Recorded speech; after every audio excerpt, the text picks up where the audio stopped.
Movie के starting में हम एक आदमी को देखते हैं जो एक हुडी पहने हुए होता है। इस वजह से उसका चेहरा साफ नहीं दिख रहा होता है। यहाँ पर वह चिनो नाम के एक आदमी को बहुत ही बुरी तरीके से मार रहा होता है और वो उससे एक डेड बॉडी के लोकेशन के बारे में पूछ रहा होता है, लेकिन चिनो उसे कुछ नहीं बताता है। इस वजह से वो आदमी चिनो को जमीन में जिंदा ही दफन कर देता है। नेक्स्ट सीन में हम एक मार्टिन नाम के एक पुलिस ऑफिसर को देखते हैं जो कि नियम को अच्छे से फॉलो करने वाला ऑफिसर होता है। वह कैदियों को एक इंसान के रूप में देखता है। वहीं यहाँ पर हम मोंटेसिस नाम के एक ऑफिसर्स को भी देखते हैं जो मार्टिन के बिल्कुल उल्टा होता है। वह कैदियों से नफरत करता है और उन्हें मारता और धमकाता रहता है। अब यहाँ पर मार्टिन और मोंटेसिस को कुछ कैदियों को सूर्या में शिफ्ट करने का काम दिया जाता है। इन कैदियों में मिहाई नाम का एक रोमियन कैदी भी होता है जो अपने क्राइम ग्रुप का लीडर होता है। ऑफिसर्स को लगता है कि उसे बचाने के लिए उसके साथी पुलिस पर हमला कर सकते हैं। इस वजह से सिक्योरिटी पर्पस के लिए उन लोगों को शिफ्ट करने की बात नहीं बताई जाती है। वहीं ऑफिसर्स को फोन ले जाने से भी मना कर दिया जाता है। रोमानियन कैदी मिहाई के अलावा कुछ और कैदियों को भी सूर्या शिफ्ट किया जा रहा होता है, जिसमें एक कैदी का नाम रामिस होता है जिसने एक बैंक को लूटा था ताकि वह अपने लिए एक होटल बना सके। तीसरे कैदी का नाम रे होता है जिसने अपनी सिस्टर को मारने की कोशिश किया था जो कि कोमा में है। चौथा कैदी एक इकोनॉमिस्ट होता है जिसने लाखों रुपए का घोटाला किया था। पांचवे कैदी का नाम गोलम होता है जो किसी छोटे मोटे अपराध में बंद था। वहीं छठा कैदी नानो भी छोटे मोटे अपराध के लिए ही जेल में बंद था। जिसके बाद अब रात होने पर मार्टिन सभी कैदियों को एक वैन में बैठाकर सूर्या की ओर निकल जाता है। उसके साथ में 2 सिक्योरिटी ऑफिसर्स भी उसकी सेफ्टी के लिए गाड़ी में होते हैं। अब रास्ते में एक जगह पर उन्हें चारों तरफ केवल फोगी फोग दिखाई दे रहा होता है। इस वजह से उन्हें आगे का रास्ता साफ नहीं दिखाई देता है। इसी दौरान रामिस बाथरूम में जाकर एक हुक की मदद से अपनी हथकड़ी को खोल लेता है। यह हुक उसने अपने पास ही में चिपका कर यहाँ तक लाया होता है। वहीं अब यहाँ पर एक मिस्टीरियस आदमी को देखते हैं जो सड़क पर स्पाइक बिछा देता है जिसकी वजह से वैन का टायर पंचर हो जाता है। वहीं यहाँ पर अब वो गाड़ी भी नजर नहीं आ रही होती है जो वैन की सिक्योरिटी के लिए लगे थे। जिसके बाद अब यहाँ की सिचुएशन को समझने के लिए मोंटेसिस वैन से उतरकर आगे की ओर जाता है। वो वायरलेस के जरिए मार्टिन से बात कर रहा होता है, लेकिन तभी मार्टिन का कनेक्शन मोंटेसिस से टूट जाता है। इस वजह से अब मार्टिन भी वैन से उतरकर मोंटेसिस का पता लगाने के लिए आगे बढ़ता है। आगे बढ़ने पर वो मोंटेसिस को जमीन पर गिरा हुआ देखता है। वहीं वैन की गार्डिंग करने वाले दोनों ऑफिसर्स भी गाड़ी में ही मरे हुए होते हैं। तभी अचानक से वो मिस्टीरियस आदमी मार्टिन पर भी गन से फायरिंग करने लगता है। इस वजह से मार्टिन तुरंत ही वापस वैन में आ जाता है और फिर वो अपने आप को कैदियों के साथ में ही वैन के अंदर लॉक कर लेता है। लेकिन वैन के अंदर रामिस के हाथ खुले हुए होते हैं। इस वजह से वो मार्टिन पर हमला कर देता है, लेकिन मार्टिन उसे गन पॉइंट पर लेकर कंट्रोल कर लेता है। इसी दौरान वो मिस्टीरियस आदमी वैन के अंदर आग लगा देता है जिससे पर्दो नाम के कैदी की जलकर मौत हो जाती है। वहीं अब आग दूसरे कैदियों को भी जलाने वाली होती है। इस वजह से मार्टिन बाकी कैदियों को भी उनके बॉक्स से बाहर निकाल देता है ताकि वो लोग आग में जले ना। अब यहाँ पर बाकी कैदियों को लग रहा होता है कि रोमानियन कैदी मिहाई को बचाने के लिए उसके ग्रुप के लोग ने हमला किया है, लेकिन मिस्टीरियस आदमी जो अपना नाम मिग्यूल बताता है वो वॉकी टॉकी से अनाउंस करता है कि उसे केवल नैनो ही चाहिए,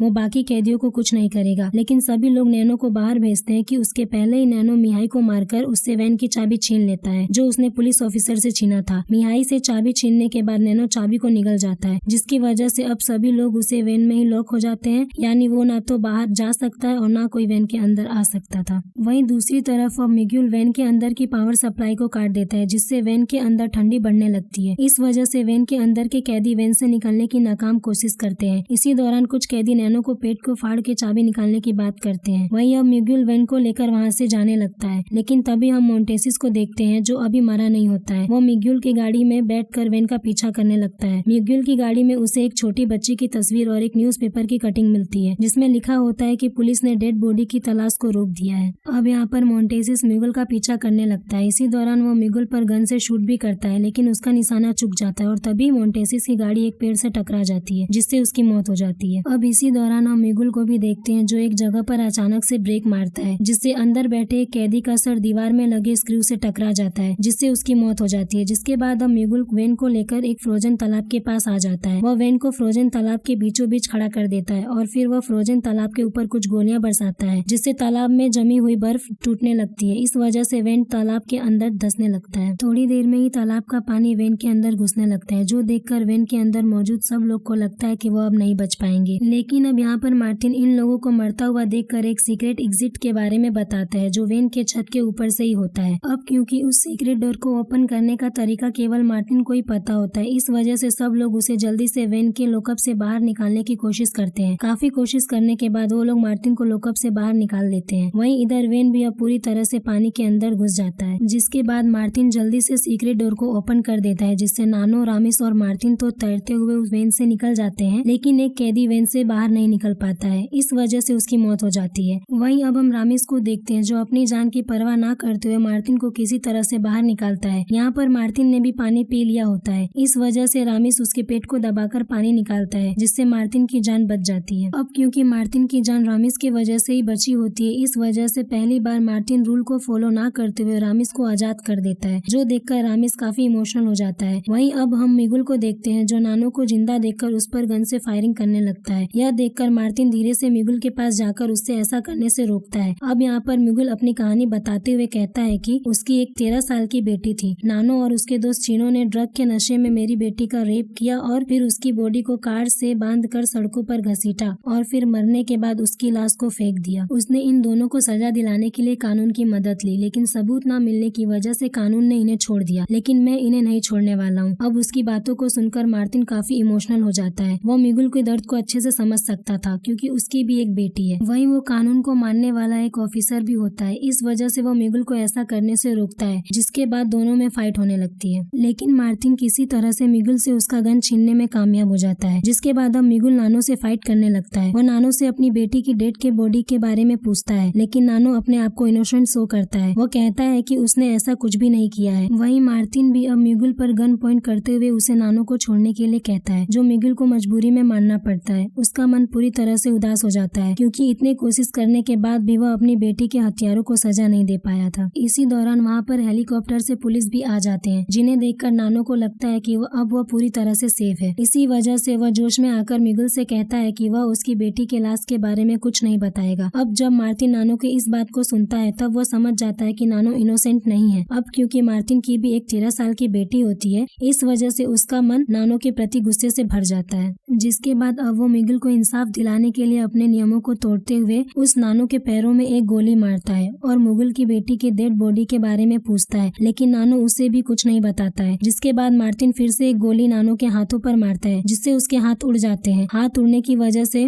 नानो दर्द से चिल्लाने लगता है और फिर वो मुगल की बेटी के डेड बॉडी के लोकेशन के बारे में बता देता है, जो जानने के बाद मिगुल का दिल दर्द से रो उठता है। वहीं उसे सुकून भी मिलता है, क्योंकि अब वो अपनी बेटी की अंतिम विदाई कर सकता था। जिसके बाद अब वहाँ पर पुलिस वाले आ जाते हैं, जो सब लोगों को अपने कस्टडी में ले लेते हैं। अब मूवी के अंत में हम मार्टिन को देखते हैं, जिसे नौकरी से निकाल दिया गया था, लेकिन वह अपने इस काम से बहुत ही खुश था। उसके दिल में एक सुकून था, क्योंकि उसने एक पापी को सजा देकर एक बाप की मदद की थी। वह अब पूरी तरह से बदल गया था। मूवी के स्टार्टिंग में एक सीन है जिसमें मार्टिन अपने कार के टायर को बदल रहा है, और जब उसकी बेटी उससे पूछती है कि आप टायर को क्यों बदल रहे हैं, इस पर मार्टिन अपनी बेटी से कहता है कि टायर पुराने हो गए थे, इस वजह से इन्हें बदलने पड़े, और वैसे भी टायर मैटर नहीं करता है, बल्कि कार मैटर करती है। सेम उसी तरह मार्टिन की थिंकिंग भी एक ओल्ड टायर की तरह ही था। वह पुराने विचारधाराओं पर चलने वाला इंसान होता है, लेकिन मूवी के लास्ट में नानो को सजा देकर उसने अपने पुराने सोच बदल लिए। तो दोस्तों, इसी के साथ आज की इस वीडियो को यहीं पर समाप्त करते हुए और आशा करते हुए कि आपको मेरी यह वीडियो जरूर पसंद आई होगी।